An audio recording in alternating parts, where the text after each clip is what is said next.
The wind howled across the dusty plains, carrying with it the faint creak of an old weather vane perched atop a lonely farmhouse.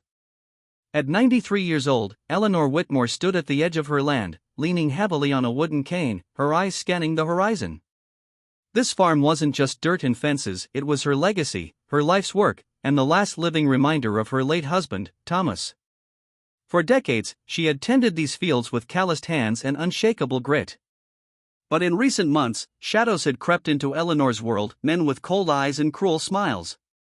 Outlaws. They weren't the kind who rode horses with spurs jingling, but modern wolves with rusted trucks, shotguns slung across their shoulders, and a hunger for land that didn't belong to them. The leader, a ruthless drifter named Royce Maddox, had already warned her. "Sell the farm, old woman. Or one day, you'll regret it." Eleanor had stared him down with the same steel she used to show the storms that threatened her crops.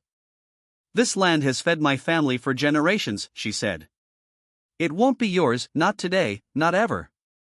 But standing her ground at 93 was easier said than done.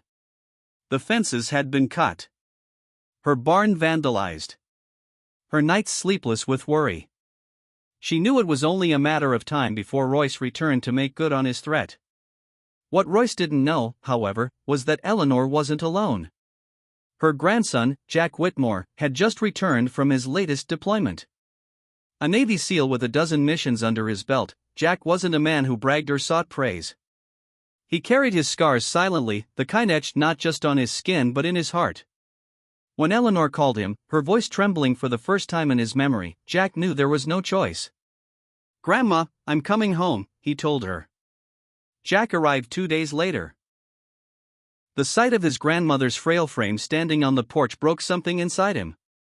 She had always been the strong one, the woman who raised him after his parents passed away in a car accident.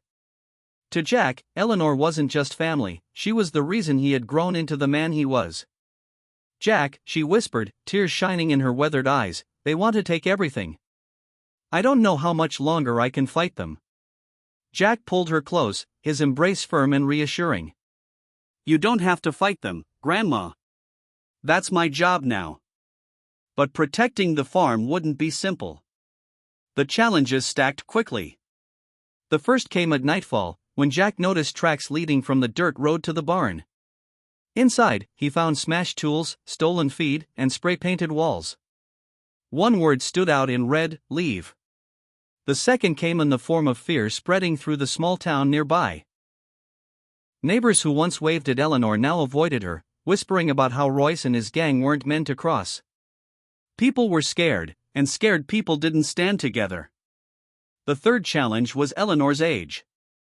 Every day was a battle for her body. The stress wore her thin, her heart fragile. Jack knew he had to protect not only the farm, but the woman who had given him everything. Jack began to prepare. He fortified the property the way he would secure a forward operating base. Motion sensors hidden near the fence lines. Reinforced locks on doors and windows. He even dug shallow trenches near the driveway, laying down makeshift barriers. Eleanor watched him work with quiet pride. "You remind me so much of your grandfather," she said one evening as they sat on the porch. "He would have done the same, fight to the end for this land."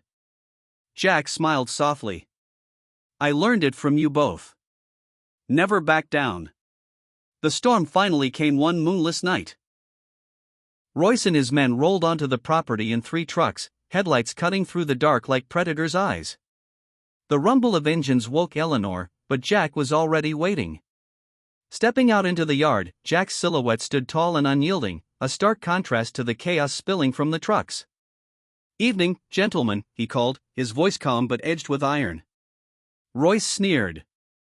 Well. The old lady's guard dog. Thought you could scare us off?"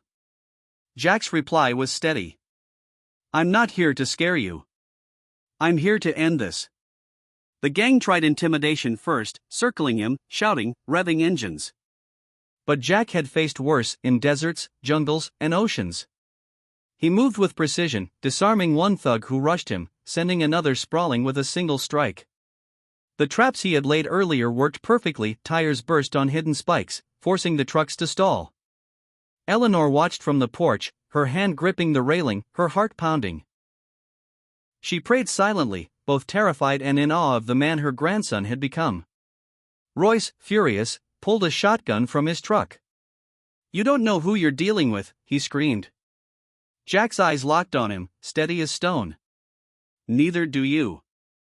In the tense silence that followed, Jack advanced, each step deliberate. The weight of his presence alone broke Royce's bravado. Within minutes, the outlaws, once so cocky, were retreating into the night, dragging their wounded pride with them. The sun rose the next morning over a farm still standing. The fields stretched out golden, as though bowing in gratitude. Eleanor, her eyes misty, reached for Jack's hand. "You saved us," she whispered. Jack shook his head.